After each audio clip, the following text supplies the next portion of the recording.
friends, I thank you so much for stopping back in. On today's video, I will be doing a homemade apple crisp pie.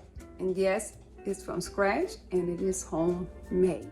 Today's video is part of a collab with my good friend, Miss Jackie from Creative Thinking.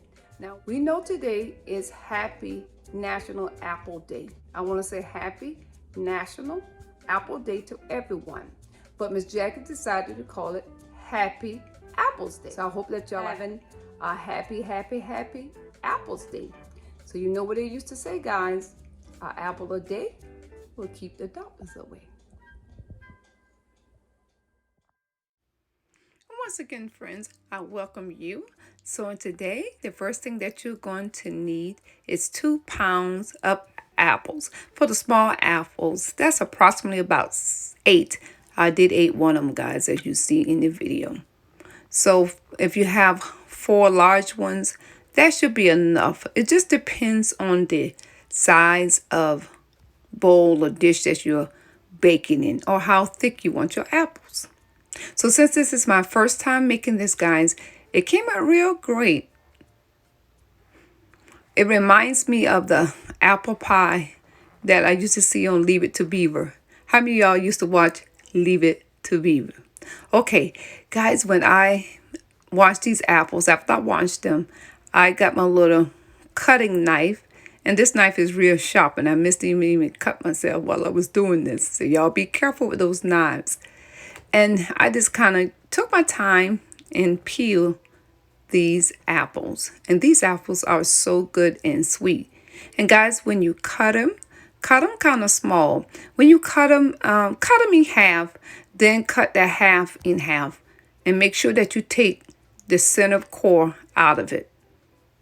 And when you cut them kind of thin. A little 1/4 or less.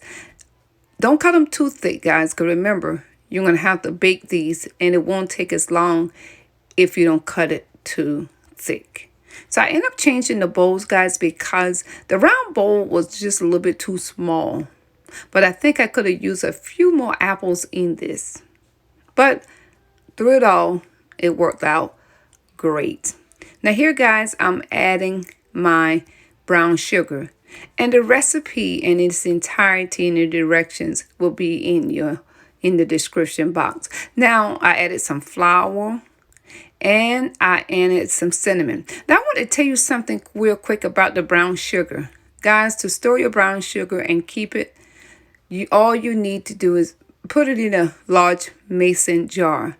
I found this out last year. My brown sugar kept getting hard, but when I began to store it in a mason jar, because it seals it tight, it keeps. So, word to the wise, use a mason jar. So after you have mixed everything together, guys, just thoroughly stir it up and mix it. Get everything mixed together. That lemon juice, that cinnamon, that sugar, and everything else that's mixing in between. Yes, keep stirring and stirring. And off camera, I did add I had less than a half a teaspoon of vanilla. And put that to the side, guys. Now you're going to have to melt your butter.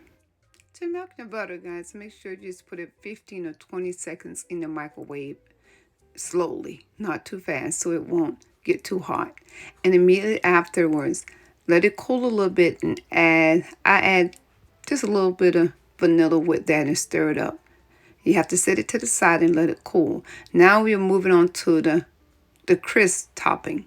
And you're going to add some flour and oatmeal, some salt, baking soda, cinnamon, and brown sugar. So you have to mix all of this together before you add the liquid. Make sure you mix it thoroughly, all your dry ingredients.